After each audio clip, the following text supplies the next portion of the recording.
Can't sleep? Won't sleep? Afraid to sleep?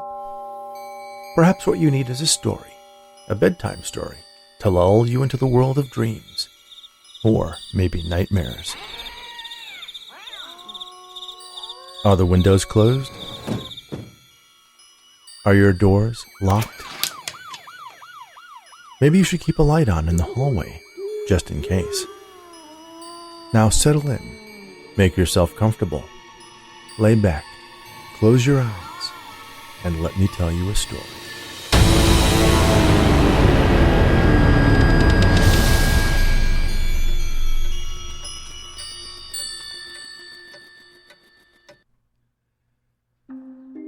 Benjamin Franklin once observed that nothing is for certain except death and taxes.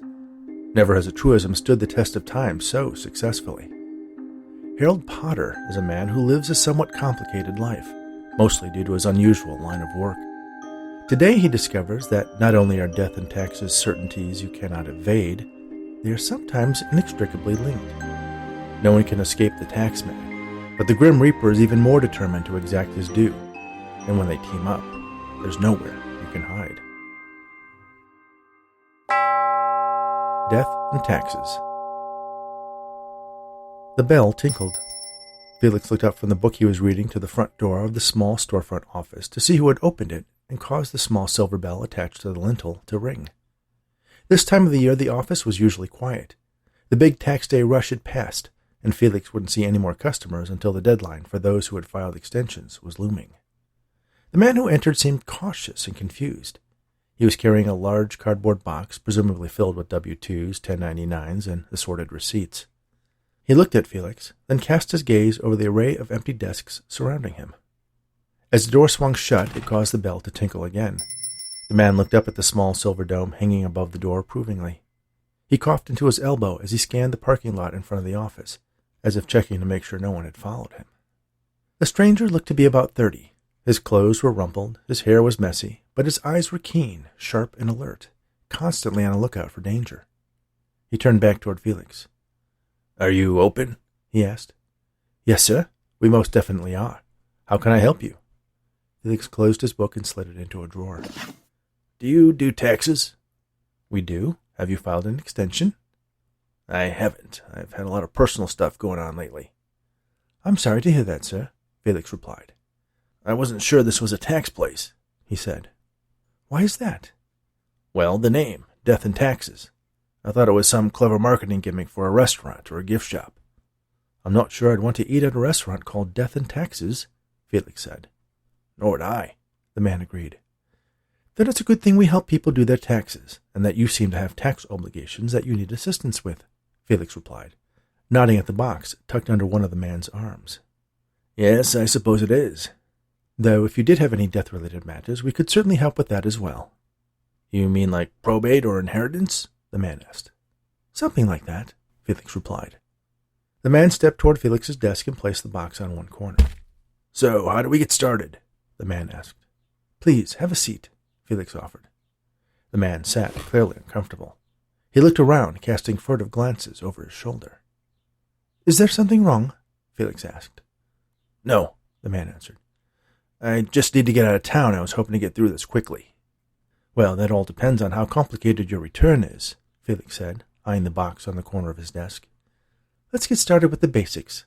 He turned toward his computer screen and poised his hands over his keyboard. "Name?" "Harold Potter." Felix raised an eyebrow, but didn't make any Harry Potter remarks, much to Harold's obvious relief. "Address?" The accountant's hands flew over the keyboard as his newest client dictated his personal information. "Do you have any W-2s?" Felix asked. Harold grabbed the box and set it on his lap. He dug through the loose collection of documents, invoices, and cash register receipts, and handed over several loose sheets. "Thank you," Felix said. He laid the forms out on his desk, then his right hand danced upon the numeric keypad, transferring the printed numbers on the paper form into the corresponding boxes on the computer screen. 1099s? Felix asked. Harold fished out several more forms from the box. "Investments?" Felix inquired. "Not per se," Harold replied. Felix knew better than to press clients who were vague with their answers. His name would be on the form alongside the taxpayer, and potentially the IRS could call him in. But if he didn't knowingly do anything wrong, he wasn't criminally liable himself. So the less he knew about what the client didn't want anyone else to know, the better. The accountant guided Harold through the long series of forms, some answers to his questions, engendering the need to add even more forms to the return. But the computer kept track of it all, and made sure all the requirements were being satisfied. It was a much better system than the old days, when you had to leaf through hundreds of pages of instructions printed on flimsy newsprint. Now everything was cross-checked and up to date, and the company provided the very best software for Felix, and during the busy season, the other accountants. It took almost 4 hours for the diligent tax agent to make his way through the stack of papers Harold had brought in. Most of the time was spent categorizing expenses. Although Felix didn't pry into things that his clients wanted to keep private, anything they placed in front of him received his full and proper scrutiny. That said, he didn't mind getting creative at times, but always within the letter of the IRS regulations. The whole time, Harold would occasionally cast a glance toward the door, and a few times he got up to get a better view of the activity in the parking lot outside. Finally, Felix arrived at the final number. $7,454, he announced. Harold seemed surprised. Wow, I've never gotten a refund that big before. I should come here every year. Felix grimaced. He had made this mistake in the past, assuming that his client knew the general direction in which their tax liability lay. But obviously Harold was oblivious to the fact that his earnings far exceeded his withholding and deductions. I'm sorry. That's $7,454 that you owe. What? You owe the IRS $7,454. Harold's eyes widened at the news. He tried to speak, but started coughing instead. After a fit that lasted more than a few seconds, Harold cleared his throat and stared at Felix, incredulous. That can't be. I got a $300 refund last year. Yes, well, it appears that most of your income this past year was from your Schedule C activities, which, as you know, is money earned from self-employment. Unfortunately, that means you're responsible for both portions of the Social Security withholding, as well as the Medicare and state and federal taxes. And your W-2 income was withheld at a rate assuming more exemptions than you qualify for. So you were a little light on that end as well. Plus penalties for being late. $7,000, Harold said, reclining in his seat. $7,454, Felix reminded him. But no cents. The IRS rounds everything to the nearest dollar. That's nice of them. Yes, it is, Felix agreed. I'll be honest with you. I don't have that kind of money in cash. I've been a little strapped lately. I was hoping I was going to walk out of here with a check. I'm sorry, Mr. Porter, but the figures don't lie. No, I'm not saying they do. I know you did your best. It's my fault for not staying on top of things. So what's the bottom line? What happens if I don't pay? There will be interest and more penalties that accrue. It can add up quite rapidly. I can imagine. Felix sat back and folded his hands in his lap while he allowed Harold to soak in the bad news. He didn't think it was the right time to explain that the total did not include the fee for his time and services. So, Harold began, any suggestions? Felix paused. The question was inevitable. They all asked it, the ones who owed more than they expected or could afford. He did have a suggestion, but after the recent tax day rush, he was hoping he could have a break from engaging in the other side of the business. Well, sir, as you noted, the name of our establishment is Death and Taxes. Yes, almost too clever, Harold replied. It's not so much clever as a simple description that is inclusive of another service we offer, in addition to helping you fill out your tax forms. Harold appeared curious. What service would that be? Death, Felix replied. Death? Harold asked, punctuating his question with another cough. Yes, death, Felix confirmed. Harold looked at the accountant for a moment, then smiled and started laughing. You got me there. That's very good. Death, of course. No, seriously, do you have some sort of payment plan or personal loan service? No, we don't, sir. Just the death thing. Oh, now it's a death thing. In a matter of speaking. Harold noticed that Felix was not laughing or even smiling. That cool, calm, emotionless number cruncher's exterior had not been breached. He leaned toward Felix. I'm afraid I'm not following you. What exactly do you mean by death thing? Well, to put it simply, in exchange for the funds you require, we get a portion of your life. My what? Your life. We effectively shorten it, bringing you that much closer to death, hence the death thing. I can't tell if you're joking, Harold replied. Oh, I don't joke. In fact, I've been told I have no sense of humor at all, Felix insisted. I believe you, Harold said. So what is this, one of those hidden TV camera shows? Is Howie Mandel going to pop out from behind that door and shout, "Gotcha"? No, Howie Mandel does not work here. Boy, you weren't kidding about not having a sense of humor, Harold observed. We do have a Margaret Mandel Baum at the home office. Forget Howie Mandel. How does this taking part of my life work, assuming I actually believe you can do it? Oh, I assure you we can. We do it all the time. You simply sign a contract stating that the last however many days, months, or years which are required to settle your debt will be subtracted from the end of your life. What's the catch? Catch, sir? Am I selling my soul to the devil or something like that? Oh, no. We have no fiduciary relationship with the devil. Your soul remains yours, and that matter will be settled in whatever manner suits the life you've led. We just take a little bit off the end of your life. And what do you do with it? Harold asked. Do with it? Yes, these days, months, or years that you claim. What do you do with them? I'm sure I don't know, sir. I just arranged the paperwork. You must have some idea, Harold pressed. Not in the least. Not my department, Felix asserted. Would you like to know how much of your life would be required to satisfy your tax debt, along with our firm's fees for services? Harold sat back again. Sure, why not? How many years would I have to give up? Felix spun around and removed a cover from an odd-looking adding machine resting on the credenza behind him.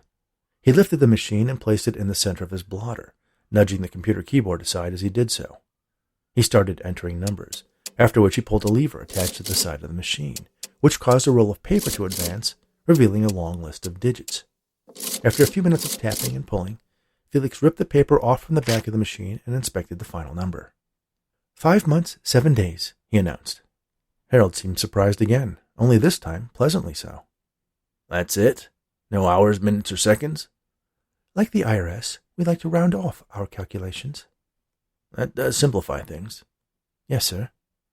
So let me get this straight, Harold said, placing his hands on the desk and sitting upright. I agree to give up the last few months of my life, when I'm likely incontinent, impotent, and senile, and you take care of my tax bill. And the fees for our services, yes, Mr. Potter. Harold considered. Okay, where do I sign?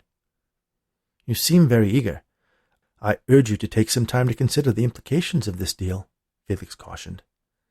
Well, the truth is, I've got nothing to lose. I walked in here hoping to get my taxes done so I could get some quick cash. You see, my Schedule C income, which you so artfully classified as consulting services, is more of an independent contractor situation. I don't need to know this, sir. Harold ignored Felix's protestation. I'm what's called in the common parlance a hitman, and my boss has a very unique way of maintaining a certain level of quality in his contractors. Every couple of years, he hires a whole new staff and gives each one of us veterans a contract on one of the new guys, and the new guys, or gals, gets a contract on one of us. Whoever survives gets the job. He must save a lot of money on retirement plans. Harold smiled. Indeed. The thing is, you never know when he's going to spring these surprise evaluations on us. So at this very moment, there's a young, hungry hitman looking to take my life and my job. My current financial situation put me at a disadvantage. I was hoping to make a few purchases to aid my counter-assassination efforts. But your deal provides me with an alternate way to resolve my current situation. How so? Felix asked. If I am to be felled by this rookie, then when I sign your contract, I should just drop dead, since he's likely to kill me in the next 5 days rather than months. But if I'm ultimately to succeed and survive, I won't. That's quite an interesting notion, the accountant said. Exactly. So, even though I didn't get what I expected, you may be able to provide me with something I need. Where do I sign? Felix pulled the appropriate form from a desk drawer and filled in the necessary fields. He marked the signature line with an X and spun the document around for Harold to sign, offering a pen. I don't have to sign in blood or anything? Harold asked. No, sir. Black ink will do. Harold took the pen and scribbled his name at the bottom of the document. He put the pen down, then stared at Felix, part of him expecting to simply expire. But he didn't. There was no heart attack or stroke or assassin's bullet piercing his brain. He simply coughed once again. There you go, Harold said, satisfied. The bell over the front door tinkled. Harold hit the ground. A gun fired, and a bullet zipped through the air where he had been sitting a fraction of a second earlier and slammed into a desk lamp, shattering its glass frame and bulb. Felix sat perfectly still, watching as the man with a contract on Harold Potter's life entered the office. He fired several more shots at the floor in front of Felix's desk, but the hitman was gone. A look of fear crossed the younger man's face, soon thereafter replaced by an expression of surprise, as a bullet found its way into his neck. Then a second one pierced his forehead. The man dropped to the ground. Harold arose from his hiding place, holding his gun on the fallen assassin. He walked up to the body and put 3 more bullets into the corpse's chest, then slid his weapon into his concealed holster. He crossed back to Felix's desk and picked up the box of receipts and tax forms. "Sorry about the mess." "Not at all, sir. We have people for just such an occasion," Felix replied. He peered at the dead man laying in the middle of the office, his blood soaking into the carpet. "Well, pleasure doing business with you." Harold turned toward the front door. "Mr. Potter," Felix said. Harold turned around. "Yes?" "I couldn't help but notice that several of your receipts were of a medical nature and somewhat recent." As if to answer, Harold coughed. Just a persistent cough I've been battling. Probably allergies." "I also couldn't help but notice that your clothes are a little loose. Have you been losing weight?" "A little," Harold confessed. "What are you getting at?" "Well, one of my co-workers had similar symptoms a couple of years ago. It turned out he had stage 4 lung cancer." "I'm sure it's nothing serious," the hitman said confidently as he headed for the door. "Of course, sir. Have a nice day," Felix said. Then he added, "It's just, at the time he was finally diagnosed, the doctors told him he had only 5 months to live." Harold turned back and looked at Felix and smiled. "I'm fine," he said confidently. "Thanks again for your help." He coughed into his elbow, but noticed a few dark red specks on his sleeve. "We're here to serve," Felix replied, as he typed out a quick requisition on his computer for a crew to come and collect 2 bodies.